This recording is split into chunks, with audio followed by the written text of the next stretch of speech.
DYSO ની એક્ઝામમાં આ ક્વેશ્ચન પૂછાયેલો છે. જો આપણા પ્રશ્ન જોઈએ તો શું છે કે 52 પત્તામાંથી 2 પત્તા યથેચ્છ રીતે પસંદ કરવામાં આવે તો બંને પત્તા કાળા રંગના હોય અથવા દસા હોય તેની સંભાવના કેટલી? તો આપણને એ ખબર છે કે ટોટલ આપણે 52 પત્તામાંથી કોઈ પણ 2 પત્તા પસંદ કરવાના છે, તો 52C2. હવે કાળા રંગના ટોટલ પત્તા કેટલા હોય? 26, તો 26C2 અથવા કીધું એટલે દસા, એટલે 4 માંથી કોઈ પણ 2 દસા હોય. પણ અહીંયા એક આપણે સ્પેશિયલ કેસ ધ્યાનમાં લેવો પડશે કે જે કાળા રંગના છે અને દસા પણ છે, તો એ આમાં સિલેક્ટ થશે અથવા આમાં થશે, તો એને 2 દસા કાળા રંગના હોય એનો કેસ આપણે બાદ કરવો પડે. હવે જો આનું સાદું રૂપ આપણે તો શું થઈ જશે? 26 ગુણ્યા 25 વત્તા 4 ગુણ્યા 3 માઇનસ 2 ગુણ્યા 1, અને છેદમાં શું થઈ જશે? 52 ગુણ્યા 51. બધાના છેદમાં 2 ગુણ્યા 1 આવશે, બધાનું અંશ અને છેદનું ઉડી જશે, અને જ્યારે તમે આનું સાદું રૂપ આપશો ત્યારે જવાબ શું આવી જશે તમારો?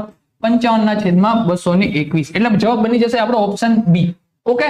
અને મિત્રો આ સિવાય લક્ષમ એકેડમીના કોઈ પણ કોર્સમાં તમે જોડવા માંગતા હોય તો તેના માટે તમે આ PR10 કોડ એપ્લાય કરી શકો છો, એટલે તમને ઇન્સ્ટન્ટ ડિસ્કાઉન્ટ મળી જશે.